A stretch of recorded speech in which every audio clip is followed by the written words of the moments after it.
So welcome back to chemistry with Jayant. Last వీడియోస్లో మనం discovery of electrons చూసాము, దాని గురించి ఎక్స్ప్లెయిన్ చేసుకున్నాము. సో దానికి సిమిలర్గా నెక్స్ట్ వచ్చేసరికి డిస్కవరీ ఆఫ్ ప్రోటాన్స్.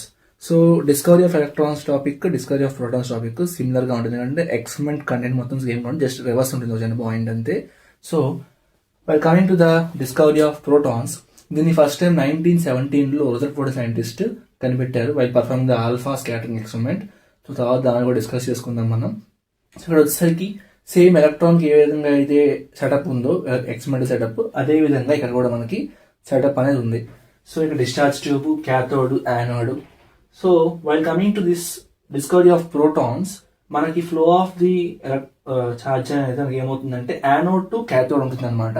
సో అంటే నీకు గ్యాస్ ఏదైతే మీడియంగా వర్క్ చేస్తుందో ఆ గ్యాస్ ప్రెసెన్స్ లో నా ఫ్లో ఆఫ్ ఛార్జ్ అనేది యానోడ్ సైడ్ నుంచి క్యాథోడ్ సైడ్ వస్తున్నప్పుడు నాకు ఏమవుతుందంటే ఇక్కడ ఈ H2 ఏదైతే ఉందో గ్యాస్, ఈ గ్యాసెస్ ఆటం అనేది కొన్ని ఎలక్ట్రాన్స్ కోల్పోతుంది. అది కోల్పోగా మిగిలిన ఏవైతే ఉన్నాయో వాటిని మనం ఇక్కడ ప్రోటాన్స్ కింద కన్సిడర్ చేస్తున్నాం అని చెప్పి రదర్ఫోర్డ్ అనే ఎక్స్ప్లెనేషన్ ఇచ్చారు.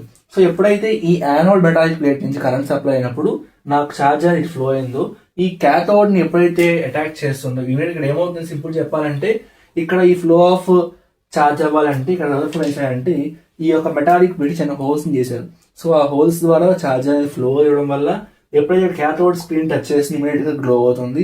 సో ఇమీడియట్ గా అక్కడ నాకు ఏ ఛార్జ్ ఉందా అంటే పాజిటివ్ ఛార్జ్. సో దాన్ని రదర్ఫోర్డ్ అంటే ప్రోటాన్స్ కింద చెప్పారు. So this the explanation for the discovery of protons. So మీకు దీనికి సంబంధించిన నోట్స్ ఏం కావాలన్నా ఎలక్ట్రాన్స్ డిస్కవరీ గురించి కానీ, డాట్ అటామిక్ థియరీ గురించి కానీ, అండ్ ప్రోటాన్ డిస్కవరీ గురించి కానీ నోట్స్ కావాలనుకుంటే జస్ట్ కామెంట్ చేయండి, నోట్స్ అని చెప్పి ఇమీడియట్గా మీకు సెండ్ చేస్తాను. I hope you understand. Please follow and share. Thank you.